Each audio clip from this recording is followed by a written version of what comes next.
N'hésitez pas à liker la vidéo pour nous encourager. Et si vous êtes nouveau sur la chaîne, abonnez-vous et activez la cloche de notification pour ne manquer aucune de nos prochaines vidéos. En fait, les amis, comme vous le savez, Marc Blatta est un ancien candidat de télé-réalité qui vit à Dubaï avec sa femme, qui sont devenus des influenceurs. Il pratique particulièrement le trading et les placements de produits. Marc Blatta se fait attaquer par les blogueurs. Aujourd'hui, on voit Nabil faire des révélations et voici les propos de Nabil. Bonjour Nabil, vous êtes sur Top Boss TV, mais on entend des rumeurs, tu as une fausse identité, cela est-il vrai ou pas? On aimerait tout savoir. Concernant aussi les blogueurs et les influenceurs, est-ce que vous pouvez nous en parler? Vous appelez ma mère, ma soeur, n'importe lequel de mes proches, vous lui dites Nabil, il a une fausse identité, il harcèle des gens, les pousse au suicide, machin. Ils vont vous dire c'est pas possible. On connaît notre frère, notre fils, c'est pas possible. Allez, ils vont gentiment vous demander d'aller vous faire voir, quoi. C'est pas du tout le cas de la sœur de Mélia. Elle a pas l'air surprise de la dinguerie que sa sœur a fait. Elle me dit oui, mais du coup, si je comprends bien, si Dabza ou Mélia ou le compte là s'excuse, et ben du coup, on en reste là et tu nous donnes les infos que tu as eues sur nous. Moi, tout à l'heure, mais je vais y venir, c'est le chapitre 3 d'Abza, enfin, Mélia a contacté ma sœur avec son compte Mélia en lui disant oui, je vais vous afficher puisque Nabil, machin, va trop loin. Ma sœur, elle lui a dit merci pour la pub, au revoir. Point. Enfin, elle va pas faire la causette avec toi, elle va pas converser avec toi parce qu'elle connaît son frère. Tu vois. Et la logique, quand je parle et que je montre les choses comme la plupart des gens, ils sont pas fous, ils comprennent. Et la cinquième preuve, les amis, elle est ratard. Vous savez voir à quel point elle est déséquilibrée, cette femme, elle va loin.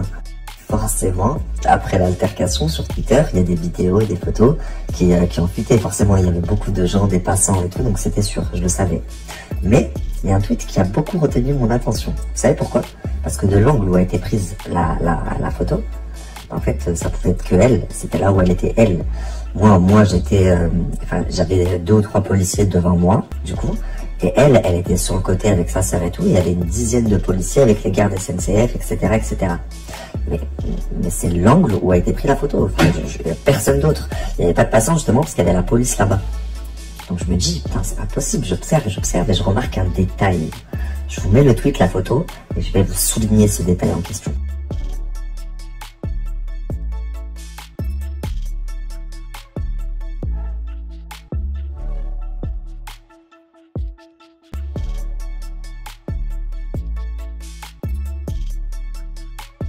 Donc la famille, moi je le sais que c'est elle de source sûre par rapport au positionnement, le fait qu'il y a le policier devant elle et tout.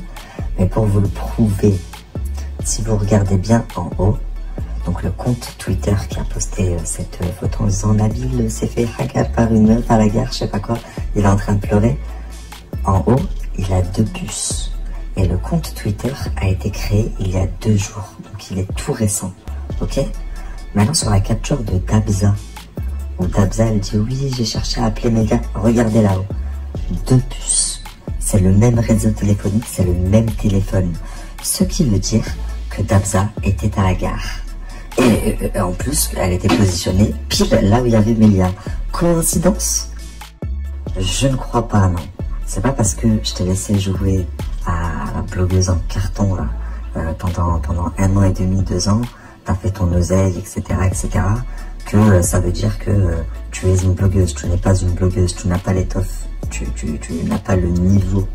Regarde, il m'a fallu 3 jours pour démontrer et te griller, mettre ton identité et montrer en plus que tu es une mauvaise menteuse.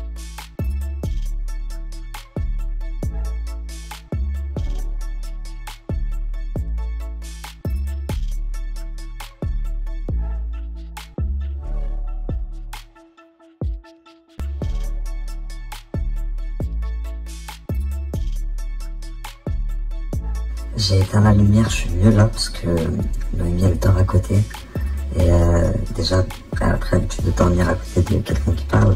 Alors avec la lumière, parce qu'il a, elle va me tuer quand elle va voir que j'ai montré sa tête.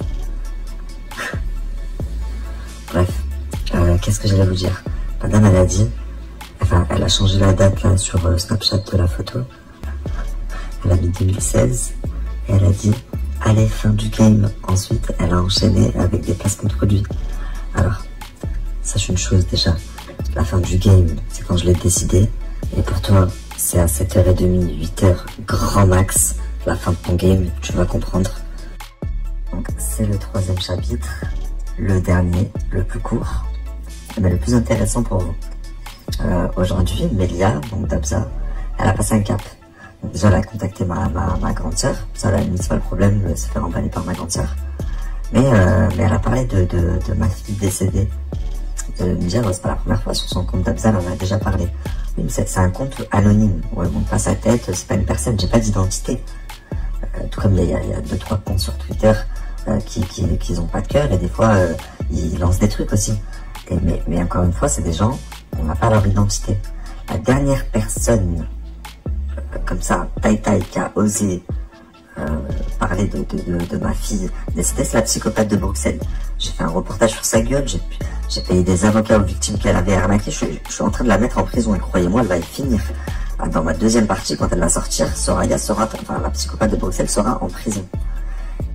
Et toi aujourd'hui, avec ton compte Mélia, tu te permets, pour me piquer, pour me toucher, de faire une story sur un ange, sur un bébé parti. T'as fait pleurer ma femme. Elle s'est couchée très tard.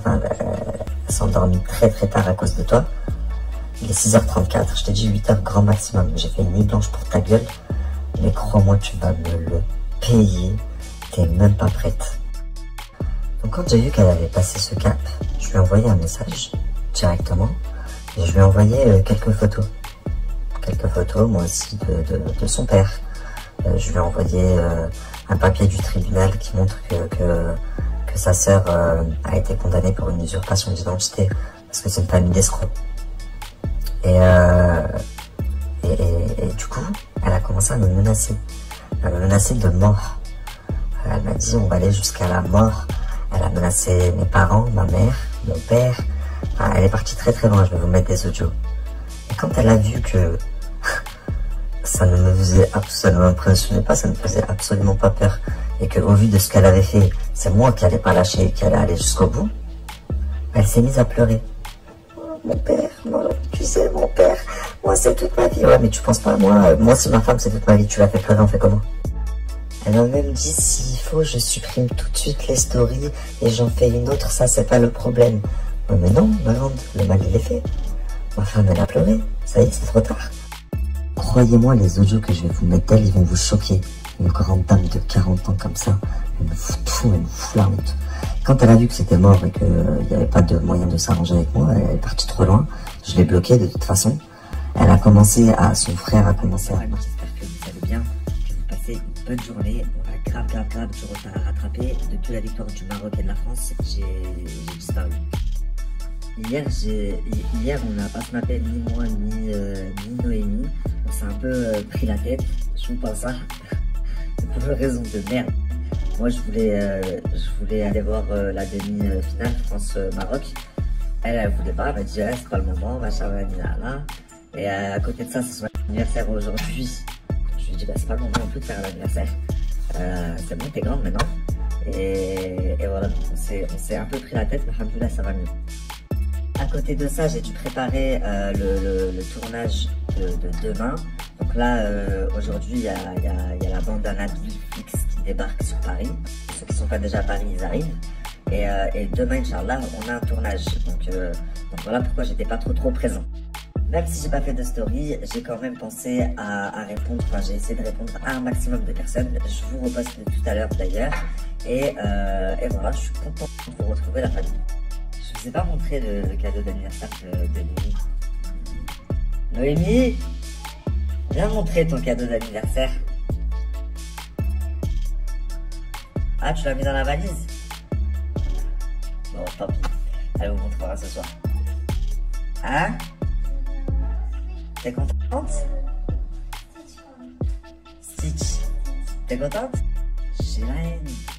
Je vous explique. On s'est pris la tête pour pas que je parte voir la demi. Je me suis dit, je vais lui offrir un cadeau ballon. J'étais en pyjama, pyjama en plaid. Je Tiens, c'est ton anniversaire. Elle était trop contente en fait. En fait, les amis, c'était ça. Si cette vidéo vous plaît, abonnez-vous, activez la cloche de notification et n'oubliez surtout pas de laisser vos commentaires en bas de la vidéo.